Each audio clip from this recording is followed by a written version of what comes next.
नमस्कार दोस्तों, शुभ प्राइड में आप सभी का हार्दिक स्वागत है।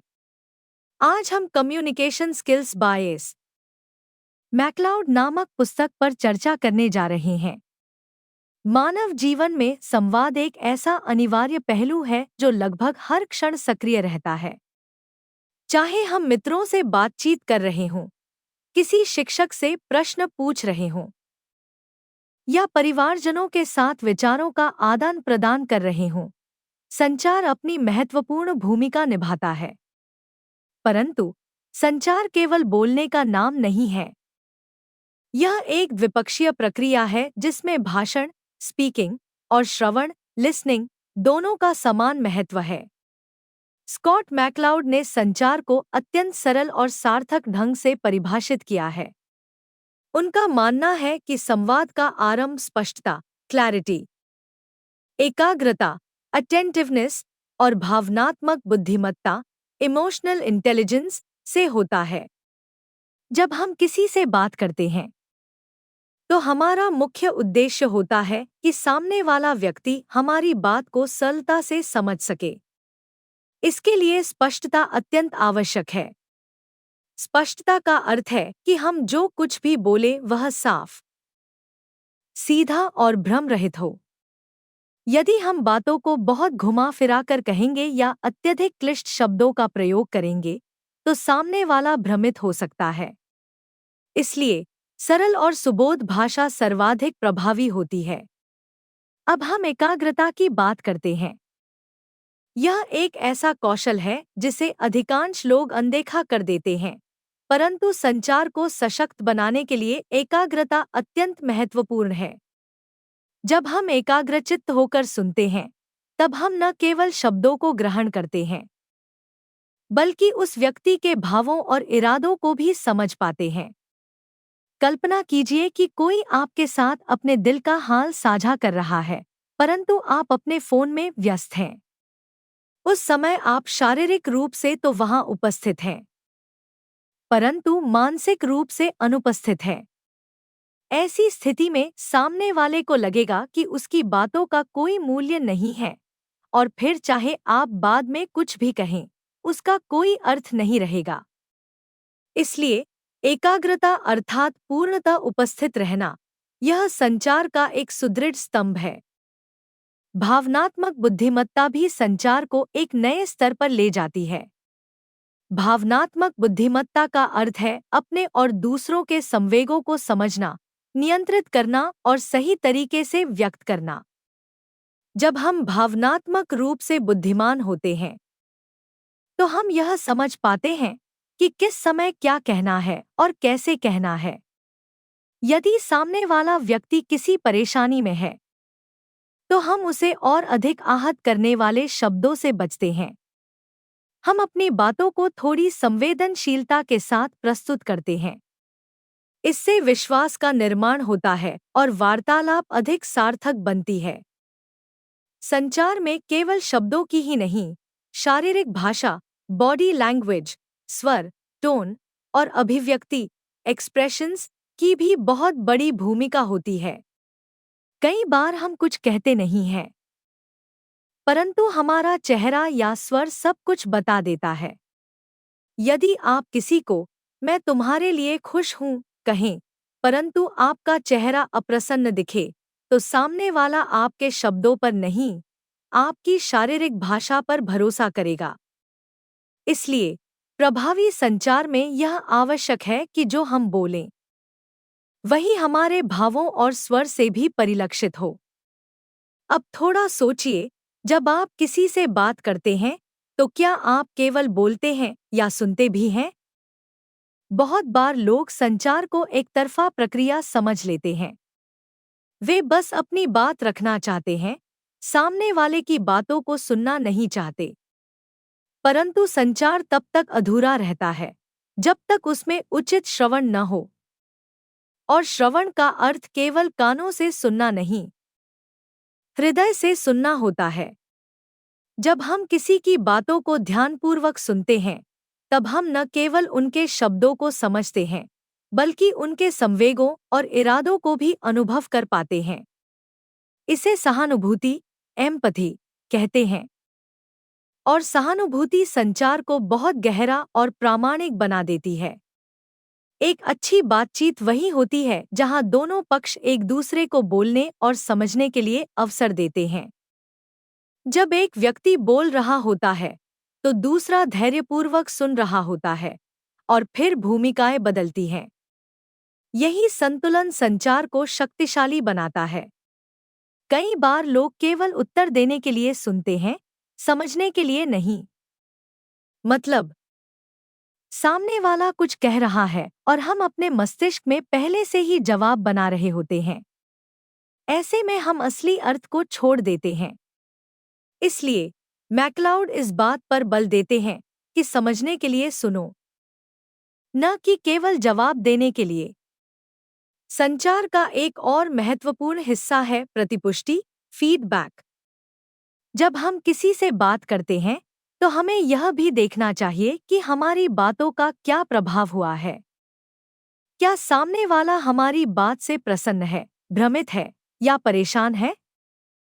प्रभावी संचार में हमें अपने शब्दों के प्रभाव को समझना आना चाहिए, और यदि हमें लगे कि हमारी बातों से किसी को बुरा लग गया, तो हम तुरंत समझदारी दिखाकर क्षमा मांग सकते हैं या बातों को स्पष्ट कर सकते हैं। यही भावनात्मक परिपक्वता होती है। आजकल के तेज गति वाले डिजिटल संसार में संचार और भी जटिल हो गया है। हम पाठ संदेशों, ध्वनि नोट्स, ईमेल और सोशल मीडिया के माध्यम से संवाद करते हैं। परंतु इन सभी माध्यमों में एक बड़ी चुनौती होती है भावनाओं का सटीक व्यक्त न हो पाना। एक सरल संदेश भी कई बार गलत समझा जा सकता है, क्योंकि उसमें स्वर, चेहरे के भाव या हावभाव नहीं होते। इसलिए डिजिटल संचार में स्पष्टता और सहानुभूति और भी अधिक आवश्यक हो जाती है। संचार केवल संबंध बनाने का नहीं, संबंध बचाने का भी शक्तिशाली तरीका है। जब हम अपने मित्रों, परिवार या सहकर्मियों से खुले और ईमानदारी से बात करते हैं, तो गलतफहमियां कम होती हैं। यदि आपको हमारी निःशुल्क सारांश अच्छी लगती है, तो आप हमारे चैनल को सब्सक्राइब कर सकते हैं, हमारी सदस्यता खरीद सकते हैं, या हमें यूपीआई के माध्यम से समर्थन कर सकते हैं। अब सारांश पर वापस चलते हैं। बहुत से संघर्ष केवल इसलिए होते हैं क्योंकि लोग एक दूसरे से स्पष्ट रूप से बात नहीं करते। कभी अहंकार के कारण, कभी भय के कारण हम अपनी भावनाओं को दबा लेते हैं, और फिर वे छोटी छोटी बातें धीरे धीरे अंदर जमा होती रहती हैं और एक दिन फट जाती हैं। परंतु यदि हम शुरुआत से ही खुला संचार रखें, तो ऐसी स्थितियों से बचा जा सकता है। मैक्लाउड यह भी बताते हैं कि संचार एक सीखने की प्रक्रिया है। कोई उत्तम संचारक पैदा नहीं होता। हम सब धीरे धीरे अभ्यास करके बेहतर संचारक बन सकते हैं। जब हम स्वयं की संचार संबंधी त्रुटियों को पहचानते हैं और उन्हें सुधारने का प्रयास करते हैं, तभी हम विकसित होते हैं। हमें यह स्वीकार करना होता है कि हम सब कभी न कभी गलतफहमी पैदा करते हैं, परंतु यदि हमारी इरादा स्पष्ट और शुद्ध हो, तो हम उसे सुधार सकते हैं। संचार की शक्ति तब और बढ़ जाती है जब हम दूसरों को भी बोलने का मौका देते हैं। केवल बोलते रहना और दूसरों की बात काटना संचार को कमजोर करता है। परंतु जब हम सुनने की क्षमता बढ़ाते हैं, तब हम दूसरों का सम्मान भी बढ़ाते हैं। श्रवण एक बहुत बड़ा उपहार है जो हम दूसरों को दे सकते हैं, और जब लोग महसूस करते हैं कि कोई उन्हें ध्यान से सुन रहा है, तो वे स्वतः ही खुल जाते हैं, विश्वास करने लगते हैं और गहरा संबंध बनने लगता है। तो यदि आप चाहते हैं कि आपके संबंध सुदृढ़ हों, आपकी टीम आपकी बात माने या लोग आपसे प्रेरित हों, तो सबसे पहले संचार को समझो और उसमें पारंगत बनो। सरल बोलो, हृदय से सुनो, दूसरों के संवेगों को समझो और अपनी भावनाओं को ईमानदारी से व्यक्त करो। यह एक ऐसी कला है जो आपको हर क्षेत्र में उत्कृष्ट बना सकती है, चाहे वह व्यक्तिगत हो या व्यावसायिक। संचार कोई जटिल सिद्धांत नहीं है। यह तो बस वही है जो हम रोज करते हैं। परंतु यदि थोड़ी जागरूकता और अभ्यास के साथ करें, तो यही संचार हमारी सबसे बड़ी शक्ति बन सकता है। और जैसे जैसे आप इस कौशल को विकसित करते जाएंगे, आप देखेंगे कि लोग आपको अधिक समझने लगे हैं, आपको अधिक पसंद करने लगे हैं और आपके साथ जुड़ाव महसूस करने लगे हैं। यही तो है सच्चे संचार का जादू, हृदय से हृदय तक पहुंचने वाला संबंध। यदि आप चाहें तो इसी विषय पर आगे भी भाग बनाए जा सकते हैं, जैसे कि कार्यस्थल पर प्रभावी संचार, संबंधों में और संघर्ष की स्थितियों में।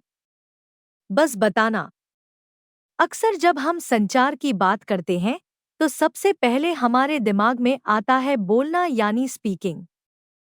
परंतु सच यह है कि संचार की असली शुरुआत होती है सुनने से, और वह भी सिर्फ सुनना नहीं, बल्कि ध्यान से और उद्देश्य के साथ सुनना।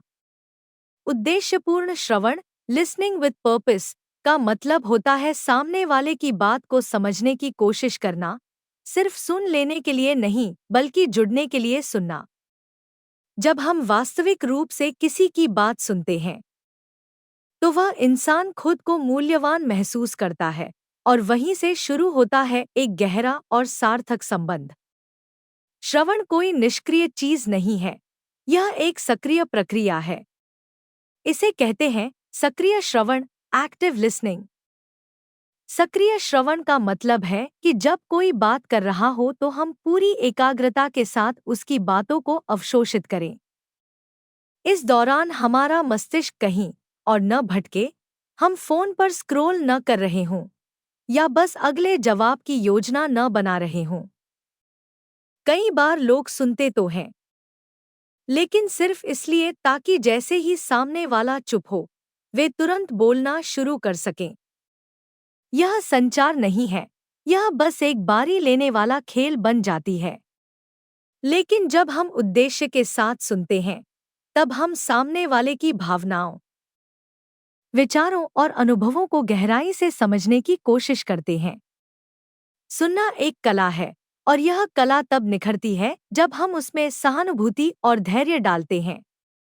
कोई भी इंसान जब कुछ कहता है, तो उसके शब्दों के पीछे बहुत कुछ छिपा होता है, भावनाएं, आशाएं, असुरक्षाएं, भ्रम। यदि हम सिर्फ शब्दों पर ध्यान दें और उस भावनात्मक परत को अनदेखा कर दें, तो हम संचार का बड़ा हिस्सा छोड़ देते हैं। इसलिए सक्रिय श्रवण का एक हिस्सा यह भी है कि हम सामने वाले की शारीरिक भाषा, आवाज का स्वर और चेहरे के हावभाव को भी नोटिस करें। कई बार कोई इंसान बोल रहा होता है, मैं ठीक हूँ, लेकिन उसकी आंखें कुछ और कह रही होती हैं। यदि हम एकाग्रता से सुन रहे हों, तो हम उस अनकही बात को भी पकड़ सकते हैं। सक्रिय श्रवण का एक और शक्तिशाली तरीका है पुनरावृत्ति, पैराफ्रेजिंग। यह तब होता है जब हम सामने वाले की कही बात को अपने शब्दों में दोहराते हैं, ताकि यह सुनिश्चित हो सके कि हमने सही समझा है। जैसे अगर कोई कहे, मुझे ऐसा लग रहा है कि मेरी मेहनत की कोई कदर नहीं कर रहा, तो हम कह सकते हैं, तुम्हें लग रहा है कि लोग तुम्हारी मेहनत को पहचान नहीं रहे हैं, है ना? यह छोटी सी अभ्यास सामने वाले को यह महसूस कराती है कि उनकी बात सुनी और समझी गई है। इससे गलतफहमी की संभावना कम होती है और विश्वास का निर्माण होता है। जब हम उद्देश्य के साथ सुनते हैं, तो हम सिर्फ जवाब देने के लिए नहीं, बल्कि समझने के लिए सुनते हैं। यह फर्क बहुत बड़ा है। जब हम समझने के लिए सुनते हैं, तब हम निर्णय नहीं करते, सलाह देने की जल्दी नहीं करते और सामने वाले को खुद को व्यक्त करने का पूरा मौका देते हैं। कभी-कभी किसी को बस एक अच्छे श्रोता की जरूरत होती है, न कि किसी विशेषज्ञ की सलाह की। लेकिन हम में से बहुत लोग उस मौन को अजीब मानते हैं और तुरंत कोई सुझाव देने लगते हैं। अरे ऐसा मत सोचो, या तुम्हें तो खुश होना चाहिए। लेकिन शायद सामने वाला बस इतना चाहता है कि कोई उसकी बात शांतिपूर्वक सुन ले। उद्देश्यपूर्ण श्रवण में एक और महत्वपूर्ण चीज है वास्तविक रुचि दिखाना। जब हम दिलचस्पी लेते हैं तो हमारे सवाल स्वाभाविक रूप से आते हैं, फिर क्या हुआ? तुमने उस वक्त क्या महसूस किया? और तुम्हारा क्या प्लान है आगे का? ऐसे सवाल न सिर्फ बातचीत को आगे बढ़ाते हैं, बल्कि यह सामने वाले को यह महसूस कराते हैं कि वह महत्वपूर्ण है। एक अच्छा श्रोता वह होता है जो जिज्ञासा के साथ सुनता है, न कि सिर्फ औपचारिक तरीके से। जब कोई देखता है कि हम ईमानदारी से उसकी बातों में रुचि रखते हैं, तो वह अपना रक्षा कवच नीचे कर देता है और हृदय से बात करता है। उद्देश्यपूर्ण श्रवण एक बहुत शक्तिशाली भावनात्मक उपकरण भी है। जब कोई दुखी होता है और हम उसे ध्यान से सुनते हैं, तो वह खुद ब खुद थोड़ा हल्का महसूस करता है। उसका दर्द आधा हो जाता है सिर्फ इसलिए क्योंकि उसने अपनी बात कह दी और कोई बिना टोके सुनता रहा। यह किसी महंगी थेरेपी से कम नहीं है, और यह कौशल हम सबके पास हो सकती है। बस हमें अभ्यास करना होता है। अब बात करते हैं दैनिक जीवन की। कल्पना कीजिए, आपके दोस्त का मूड खराब है। वह आकर बोलता है, यार, आज कुछ अच्छा नहीं लग रहा। यदि तुम यह बोल दो, अरे छोड़, मूवी लगाते हैं, सब ठीक हो जाएगा, तो तुमने उसकी बात को नजरअंदाज कर दिया।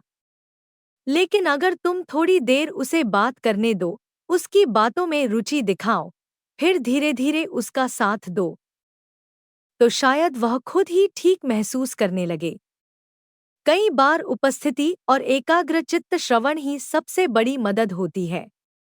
उद्देश्यपूर्ण श्रवण न सिर्फ व्यक्तिगत संबंधों में महत्वपूर्ण है, बल्कि कार्यस्थल में भी इसका बहुत बड़ा असर होता है। एक अच्छा नेता वह नहीं होता जो सबसे ज्यादा बोलता है, बल्कि वह होता है जो सबसे ज्यादा सुनता है। जब कर्मचारी महसूस करते हैं कि उनका बॉस उन्हें वास्तविक रूप से सुनता है, तो वे ज्यादा प्रेरित रहते हैं। विचार स्वतंत्र रूप से प्रवाहित होते हैं और काम में भागीदारी बढ़ती है। इसी तरह शिक्षकों और छात्रों के बीच, डॉक्टरों और रोगियों के बीच, हर जगह उद्देश्यपूर्ण श्रवण एक शक्तिशाली योजक है। इस कौशल को दैनिक जीवन में लागू करना कोई रॉकेट साइंस नहीं है। जब भी कोई कुछ कहे, उस वक्त अपना पूरा ध्यान उस इंसान पर लगाओ। बीच में फोन मत चेक करो, उसकी आंखों में देखो। कभी-कभी हम्मा या समझा बोलो ताकि सामने वाला जान सके कि तुम जुड़े हुए हो। अगर कुछ समझ में न आए तो पूछ लो, मतलब तुम कहना चाह रहे हो कि। इस तरह की दृष्टिकोण से संचार गहरा होता है। आज के सोशल मीडिया वाले संसार में सबको बोलने की जल्दी है, लेकिन सुनने की क्षमता कम होती जा रही है। हर कोई अपनी बात प्रचारित करना चाहता है, लेकिन कोई किसी की बात को समझने की कोशिश नहीं करता। ऐसे समय में अगर तुम एक अच्छे श्रोता बन जाओ, तो तुम स्वचालित रूप से दूसरों से अलग दिखोगे। लोग तुम्हारे साथ आरामदायक महसूस करेंगे, तुमसे जुड़ना चाहेंगे और तुम्हारे ऊपर भरोसा करेंगे। उद्देश्यपूर्ण श्रवण एक उपहार है जो हम किसी को देते हैं, और बदले में हमें विश्वास, सम्मान और गहरे संबंध मिलते हैं। यह एक ऐसी आदत है जो धीरे धीरे विकसित होती है, अभ्यास के साथ मजबूत होती है और हर संबंध में जादू भर देती है। जब हम ईमानदारी और इरादे से किसी की बात सुनते हैं, तो हम सिर्फ एक बातचीत नहीं कर रहे होते, हम उस इंसान की दुनिया में प्रवेश कर रहे होते हैं, और यह एक बहुत सुंदर अनुभव होता है। तो अगली बार जब कोई कुछ कहे, तो बस रुक जाओ। खुद को धीरे करो, अपने जवाब की जल्दी मत करो। सिर्फ सुनो, ध्यान से, दिल से, समझने के इरादे से, और तुम खुद देखोगे कि कैसे संचार में उष्णता बढ़ने लगी है, संबंध गहरा होने लगा है और रिश्ते मजबूत होती जा रही हैं। यदि तुम चाहो तो इसी विषय पर और भाग भी जोड़े जा सकते हैं, जैसे कि अच्छे श्रवण में बाधाएं या संघर्ष की स्थितियों में श्रवण। बस बताना, जब भी हम संचार की बात करते हैं तो ज्यादातर लोग सिर्फ कथित शब्दों, स्पोकन वर्ड्स के बारे में सोचते हैं, मतलब जो हम बोलते हैं वही मुख्य माना जाता है। लेकिन सच्चाई यह है कि हम जो व्यक्त करते हैं उसमें से बहुत कम हिस्सा सिर्फ शब्दों से व्यक्त होता है। हमारी शारीरिक भाषा, बॉडी लैंग्वेज, हमारे हाव भाव, जेस्चर्स, हमारी आंखों का संपर्क, आई कांटेक्ट, हमारे चेहरे के भाव, एक्सप्रेशंस, यह सब बहुत बड़ा रोल प्ले करते हैं। इसे कहते हैं अवाचिक संचार, नॉनवर्बल कम्युनिकेशन। और जो इंसान इस कौशल में महारत हासिल कर ले, वह बिना कुछ बोले भी बहुत कुछ कह सकता है। अवाचिक दक्षता का मतलब होता है अपने शरीर की गतिविधियों, भावों, स्वर और संकेतों को इस तरह से उपयोग करना कि वह हमारे शब्दों से मेल खाए और हमें एक आत्मविश्वासी, स्पष्ट और सुगम व्यक्ति के रूप में दिखाए। मैक्लाउड का मानना है कि संचार का ज्यादातर हिस्सा, यानी 50% से अधिक, हम अपनी शारीरिक भंगिमा, बॉडी पोस्चर से ही कर लेते हैं। सोच कर देखो, अगर कोई कहे मैं खुश हूं, लेकिन उसका चेहरा उदास हो, उसकी आंखें नीचे हों और आवाज धीमी हो, तो क्या तुम मानोगे कि वह सच में खुश है? शायद नहीं, क्योंकि उसकी शारीरिक भाषा उसकी बातों से मेल नहीं खा रही। हमारा शरीर बहुत शक्तिशाली संकेत देता है। जब हम किसी से बात करते हैं तो हमारा मुद्रा, पोस्चर, यानी हम कैसे खड़े या बैठे हैं, यह बहुत कुछ बता देता है।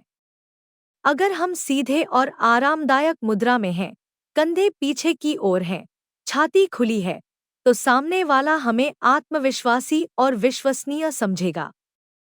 लेकिन अगर हमारी शरीर झुकी हुई है, हाथ पैर बंद हैं या हम बार बार आंखें चुरा रहे हैं, तो सामने वाला शायद हमें घबराया हुआ या अरुचिपूर्ण मानेगा।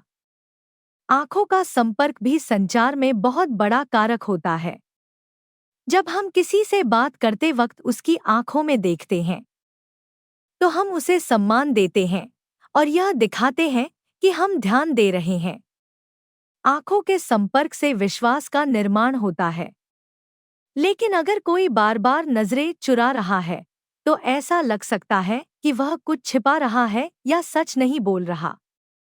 हालांकि जरूरत से ज्यादा घूरना भी असहज हो सकता है, इसलिए आंखों के संपर्क में संतुलन होना चाहिए। हाव भाव भी एक बहुत महत्वपूर्ण भूमिका निभाते हैं। हमारे हाथों की गतिविधियां, हमारे चेहरे के भाव, यह सब बिना बोले भी हमारी बात स्पष्ट कर सकते हैं। कल्पना कीजिए, कोई वक्ता मंच पर खड़ा है और वह सिर्फ बोल रहा है लेकिन उसके हाथ बिल्कुल स्थिर हैं, उसका चेहरा भावहीन है, तो शायद दर्शक बोर हो जाएं। लेकिन अगर वही वक्ता हावभाव के साथ बोले, हाथों से बातों को समझाए, चेहरे पर उत्साह दिखे, तो पूरी ऊर्जा बदल जाती है। अवाचिक ऊर्जा से बात में जान आ जाती है। चेहरे के भाव भी एक तरह की भाषा होते हैं। जब हम मुस्कुराते हैं तो सामने वाला आराम महसूस करता है। जब हम भौहें उठाते हैं तो वह आश्चर्य या रुचि दिखाता है। अगर कोई गुस्से में है तो उसकी आंखें सिकुड़ जाएंगी, चेहरा सख्त हो जाएगा और कुछ कहे बिना ही वह समझा देगा कि उसका मूड कैसा है। इसलिए शरीर की हर छोटी गतिविधि संचार का हिस्सा होती है। स्पर्श भी एक अवाचिक संकेत होता है। जैसे किसी को हल्के से कंधे पर छूना आराम दिखा सकता है, लेकिन यह सांस्कृतिक और व्यक्तिगत सीमाओं पर निर्भर करता है, इसलिए इसका उपयोग ध्यान से करना चाहिए। लेकिन जितना ज्यादा हम दूसरे की शारीरिक भाषा को पढ़ने में निपुण बनते हैं, उतना ही प्रभावी संचारक बनते हैं। मौन भी अवाचिक होता है। कई बार मौन बहुत कुछ कह जाता है। अगर दो लोग बहस में हैं और एक अचानक चुप हो जाए, तो वह चुप्पी भी एक संदेश देती है। कई बार हम एक विराम देकर अपनी बात को और प्रभावशाली बना सकते हैं। ये अवाच्य विराम हमारे शब्दों को बल देने में मदद करते हैं।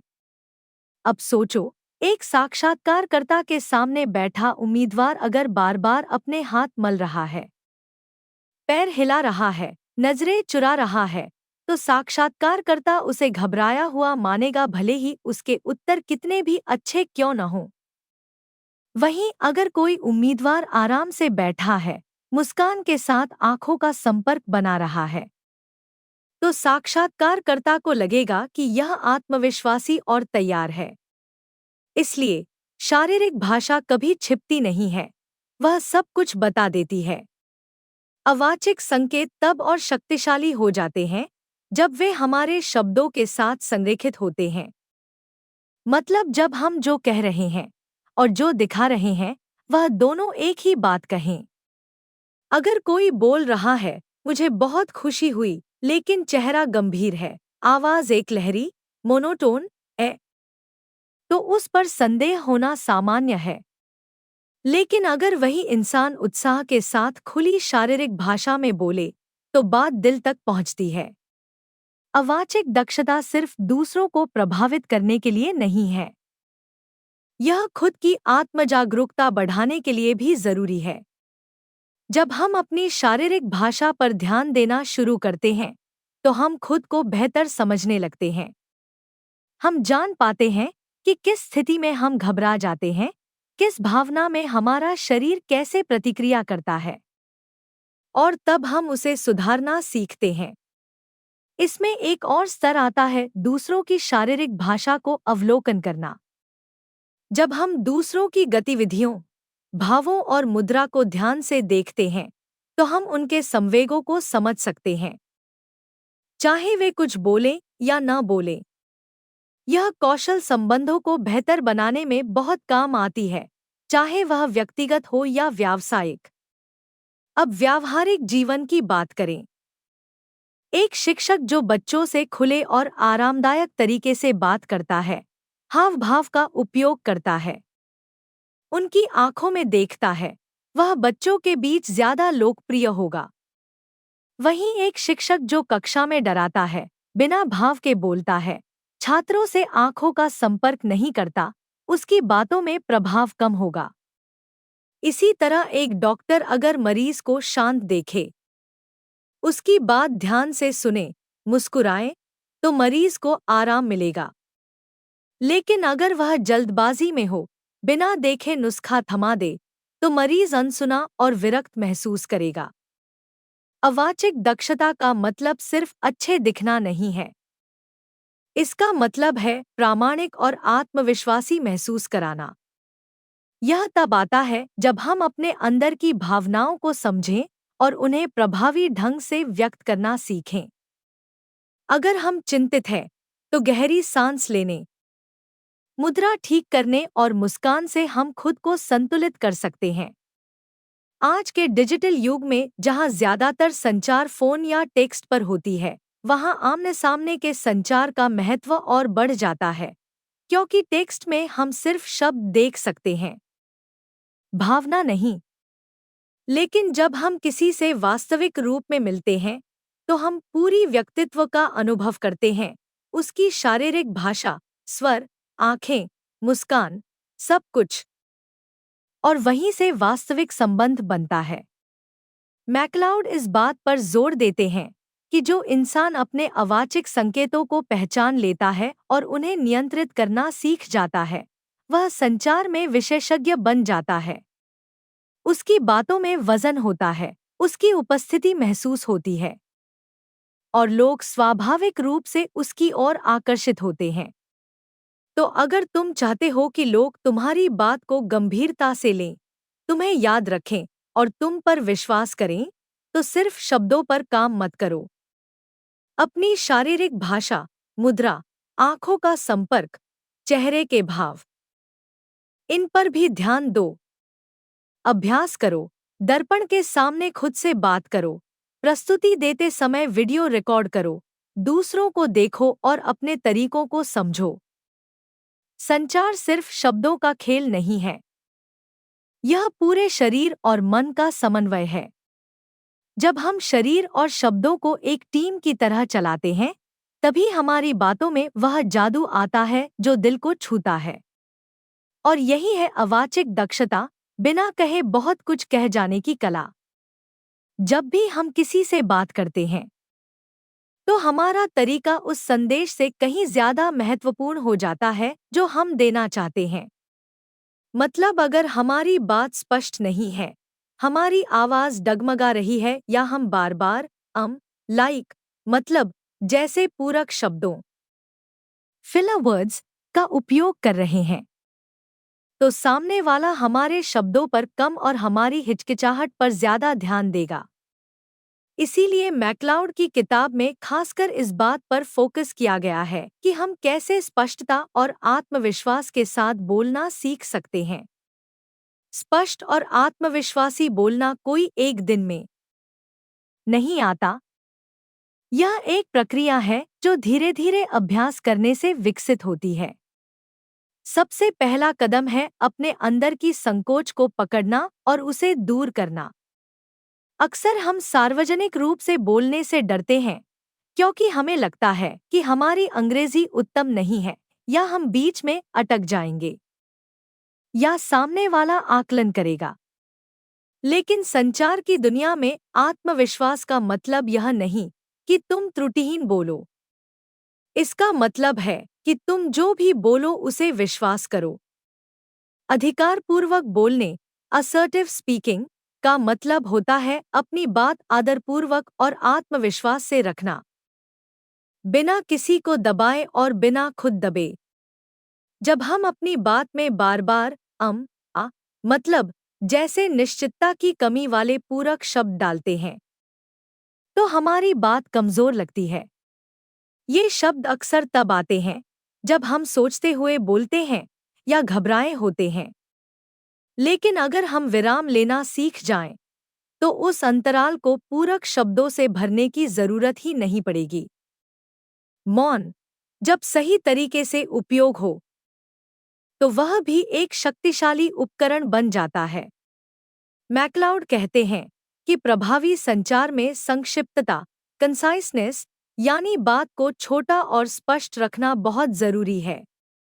बहुत लोग यह सोचते हैं कि ज्यादा बोलना मतलब ज्यादा समझाना, लेकिन ऐसा नहीं है। अगर हम एक ही बात को बार बार घुमा घुमा कर कहें, तो सामने वाला ऊब सकता है या भ्रमित हो सकता है। इसलिए बेहतर होता है कि हम अपने बिंदु को सटीक तरीके से रखें। जितना जरूरी हो उतना ही बोलें और सीधे बोलें। आत्मविश्वास दिखाने के लिए स्वर, टोन भी बहुत जरूरी है। स्वर का मतलब है हमारी आवाज की पिच, गति और भावना। अगर हमारी आवाज बहुत तेज है, तो वह आक्रामक लग सकती है। अगर बहुत धीमी है, तो अरुचिपूर्ण या अनिश्चित लग सकती है। लेकिन अगर हम अपनी स्वर को तटस्थ और सौम्य रखें, यानी न ज्यादा तेज न बहुत नरम, तो सामने वाला स्वाभाविक रूप से जुड़ता है।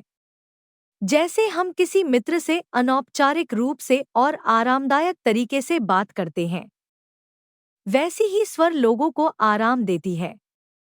आत्मविश्वास अभ्यास से आता है। एक आसान तरीका है दैनिक दर्पण के सामने 2 से 3 मिनट बोलना। कोई भी विषय ले लो, जो भी मन में आए और उस पर स्वाभाविक रूप से बोलो। अपनी आवाज सुनो, चेहरे के भाव देखो। विराम कब और कैसे आ रहे हैं, अवलोकन करो। एक और तरीका है अपने फोन में खुद की रिकॉर्डिंग करना। जब हम खुद को सुनते हैं, तो हमें अपनी कमजोरियां समझ आती हैं। जैसे हम कहाँ बोलते हैं, कहाँ बात अनावश्यक रूप से लंबी हो जाती है या स्वर एकलहरी हो जाती है। अधिकारपूर्वक भाषण का एक हिस्सा शारीरिक भाषा भी होता है। जब हम खड़े होकर बात करते हैं, तो हमारी मुद्रा खुली होनी चाहिए। हाथ ढीले ढंग से चलने चाहिए और आंखों में आंखों का संपर्क होना चाहिए। यह सब मिलकर हमारी आवाज में और ताकत जोड़ते हैं। अगर हमारी शारीरिक भाषा अस्थिर है, तो चाहे हम कितनी भी मजबूत बातें करें, उनका असर कम हो जाता है। मैक्लाउड बताते हैं कि अक्सर लोग बोलते समय दर्शकों की प्रतिक्रियाओं को अत्यधिक विश्लेषण करने लगते हैं। जैसे अगर कोई ऊबा हुआ लगे या किसी ने फोन देख लिया, तो वक्ता घबरा जाता है। लेकिन ऐसा नहीं करना चाहिए। हर दर्शक का अपना मूड होता है और वक्ता का काम है अपने संदेश को आत्मविश्वास से वितरित करना, बिना विचलित हुए। इसलिए जरूरी है कि जब हम बोल रहे हों, तो अपनी ऊर्जा, अपनी आवाज और अपने संदेश पर लगाएं, दूसरों की शारीरिक भाषा पर नहीं। जब भी तुम किसी महत्वपूर्ण बातचीत में जाओ, जैसे नौकरी का साक्षात्कार, प्रस्तुति या समूह चर्चा, तो कुछ तकनीकों को अपना सकते हो। पहला, गहरी सांस लेना। यह मन को शांत रखती है और आवाज को स्थिर बनाती है।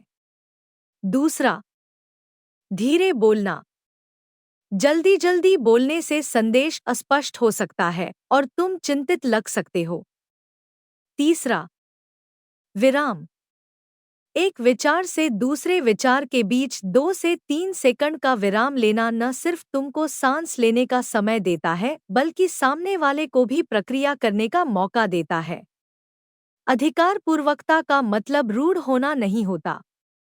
इसका मतलब है स्पष्ट रूप से और आदरपूर्वक अपनी बात रखना।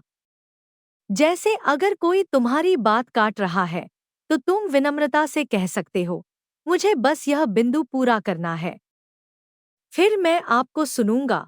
इससे तुमने न सिर्फ अपनी बात रखी बल्कि सामने वाले को भी सम्मान दिया। वास्तविक जीवन में अधिकारपूर्वक भाषण का बहुत फायदा है। कार्यालय में अगर तुम्हें लगता है कि तुम्हारा काम नोटिस नहीं हो रहा, तो शिकायत करने के बजाय तुम शांतिपूर्वक अपने प्रबंधक से कह सकते हो, मैं अपने हाल के योगदान और विकास अवसरों के बारे में चर्चा करने का मौका प्राप्त करने के लिए कृपया मुझे एक मौका दें। इसी तरह अगर किसी मित्र ने तुम्हें आहत किया है, तो चिल्लाने या अनदेखा करने के बजाय तुम कह सकते हो, मुझे बुरा लगा जब ऐसा हुआ, क्या हम इस बारे में बात कर सकते हैं? इस तरह की बातें तुम्हें परिपक्व और भावनात्मक रूप से बुद्धिमान संचारक बनाती हैं। जब हम स्पष्टता और आत्मविश्वास से बात करते हैं, तो लोगों को हमारे ऊपर विश्वास होता है।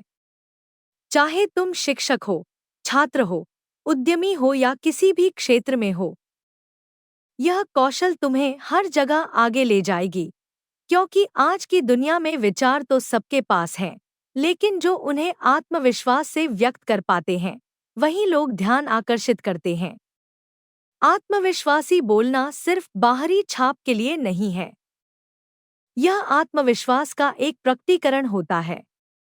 जब तुम अपने शब्दों पर विश्वास करते हो, तो तुम्हारी आवाज में स्वचालित रूप से शक्ति आ जाती है। फिर न तुम्हें जोर से बोलने की जरूरत होती है, न किसी को प्रभावित करने की।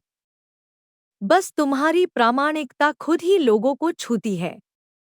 एक और चीज जो मैक्लाउड बल देते हैं, वह है उद्देश्यपूर्ण भाषण, इंटेंशनल स्पीच। मतलब जो भी बोलो, सोच कर बोलो। अनावश्यक बातों से बचो और हर शब्द का उद्देश्य हो। जब तुम्हारी बात उद्देश्यपूर्ण होती है, तो तुम ज्यादा परिपक्व और विचारशील लगते हो। जैसे किसी को प्रेरित करना हो, तो सीधा कहो, मुझे तुम्हारी क्षमता पर विश्वास है। यह छोटा, सरल और प्रभावशाली है। उसकी जगह अगर हम घुमा फिरा कर 5 लाइन बोलें और बिंदु को छोड़ दें, तो असर कम हो जाता है। कभी कभी आत्मविश्वासी बोलने के लिए प्रतिपुष्टि लेना भी सहायक होता है। अपने किसी विश्वसनीय मित्र या गुरु से कहो कि वह तुम्हें सुने और ईमानदार प्रतिपुष्टि दें। वह तुम्हें बता सकते हैं कि तुम्हारी बात कहाँ अस्पष्ट हो रही है, स्वर कैसा लग रहा है या कौन सी आदत विचलित कर रही है। इससे सुधार में बहुत मदद मिलती है। और सबसे महत्वपूर्ण बात, खुद को आकलन मत करो। संचार एक विकसित होने वाला कौशल है। हर बार जब तुम बोलते हो, चाहे वह अच्छा हो या नहीं, तुम कुछ न कुछ सीखते हो। गलतियों को व्यक्तिगत रूप से मत लो, बस सीखते जाओ और अगली बार बेहतर करने की कोशिश करो। तो याद रखो, स्पष्ट और आत्मविश्वासी बोलना कोई विलासिता नहीं है। यह एक शक्तिशाली कौशल है जो तुम्हें हर क्षेत्र में उत्कृष्टता प्राप्त करने का मौका देती है। चाहे तुम दोस्त के साथ अनौपचारिक बात कर रहे हो, किसी महत्वपूर्ण बैठक में राय दे रहे हो या किसी को मार्गदर्शन कर रहे हो, तुम्हारी आवाज, तुम्हारी स्पष्टता और तुम्हारा आत्मविश्वास ही तुम्हारी पहचान बनते हैं। अभ्यास करो, प्रयोग करो और धीरे धीरे एक ऐसे संचारक बनो जो न सिर्फ सुना जाए बल्कि याद भी रखा जाए। कुछ लोग ऐसे होते हैं जिनसे बात करना हर बार कठिन लगने लगता है। कभी वे बात पर क्रोधित हो जाते हैं, कभी हर चीज में नकारात्मकता निकालते हैं, तो कभी ऐसा लगता है जैसे वे बस झगड़ने के लिए बात कर रहे हैं। ऐसे लोगों से निपटना वास्तव में चुनौतीपूर्ण होता है। लेकिन मैक्लाउड की किताब हमें यह सिखाती है कि ऐसे लोगों को संभालना संभव है, बस थोड़ा धैर्य चाहिए, थोड़ी समझदारी और कुछ चतुर तकनीकें जो धीरे धीरे हमें आत्मविश्वासी संचारक बना सकती हैं। सबसे पहली बात जो हमें समझनी चाहिए वह यह कि जब कोई व्यक्ति आक्रामक, अशिष्ट या बहुत ही नकारात्मक रवैये से बात करता है, तो जरूरी नहीं कि वह हमारे खिलाफ हो। बहुत बार ऐसा होता है कि उस इंसान के अंदर हताशा पहले से ही भरी हुई होती है और वह उस तनाव को बाहर निकालने के लिए किसी भी बातचीत को अवसर बना लेता है। अगर हम यह समझ जाएं कि उनका व्यवहार व्यक्तिगत नहीं है, तो हम खुद को ज्यादा शांत ढंग से संभाल सकते हैं। मैक्लाउड बताते हैं कि जब भी किसी कठिन व्यक्ति से सामना हो, तो सबसे जरूरी चीज है शांत रहना। जब कोई चिल्ला रहा हो या व्यंग्यात्मक टिप्पणी कर रहा हो, तो हमारी पहली प्रवृत्ति होती है हम भी जवाब में कुछ बोल दें, खुद को बचाएं या उल्टा उस पर गुस्सा निकाल दें। लेकिन यही वह क्षण होता है जब हमें खुद को नियंत्रित करना होता है। अगर दोनों तरफ से आग लगेगी तो स्थिति बिगड़ेगी ही। इसलिए पहला कदम है गहरी सांस लो, आवाज स्थिर रखो और प्रतिक्रिया करने की जगह प्रतिसाद करो। एक प्रभावी तरीका है उस इंसान को पहले अच्छी तरह सुनना। जब कोई इंसान गुस्से में होता है या शिकायत कर रहा होता है, तो उसके अंदर एक उत्सुकता होती है कि कोई उसे समझे। अगर हम बीच में टोकते हैं या अपनी सफाई देने लगते हैं, तो वह और चिढ़ जाता है। लेकिन अगर हम पूरी एकाग्रता से सुनें, आंखों का संपर्क रखें और थोड़ा सहानुभूतिपूर्ण स्वर में बोलें, जैसे मैं समझता हूँ आपको यह बात क्यों गलत लगी, या मैं समझ सकता हूँ आपकी परेशानी, तो उसका रवैया थोड़ा नरम हो सकता है। श्रवण ही उपचार है। यह बात मैक्लाउड बार बार बल देते हैं। श्रवण के साथ साथ एक और तकनीक होती है पुनर्कथन, रीफ्रेजिंग या पुनरावृत्ति, पैराफ्रेजिंग। इसका मतलब होता है जो सामने वाला कह रहा है उसे अपने शब्दों में दोहरा कर दिखाना कि हम समझ रहे हैं। जैसे अगर कोई कह रहा है, तुम्हें कभी मेरी बात की परवाह नहीं होती, तो आप विनम्रता से कह सकते हो, तुम्हें लग रहा है कि मैं तुम्हारी भावनाओं को गंभीरता से नहीं लेता। इससे सामने वाले को लगेगा कि उसकी बात सुनी जा रही है और शायद वह थोड़ा शांत हो जाए। कठिन वार्ताओं में सबसे जरूरी है नकारात्मक स्वर को सकारात्मक दिशा में मोड़ना। इसे ही मैक्लाउड कहते हैं बातचीत को पुनर्निर्देशित करना, रीडायरेक्टिंग द कॉन्वर्सेशन। जैसे अगर कोई बार बार दोषारोपण कर रहा है, तो वापस दोषारोपण करने के बजाय आप यह पूछ सकते हो, इस स्थिति को बेहतर करने के लिए हम दोनों क्या कर सकते हैं, या क्या आप चाहेंगे कि हम मिलकर कोई समाधान निकालें? इस तरह आप बातचीत को झगड़े से समाधान की ओर ले जा सकते हैं।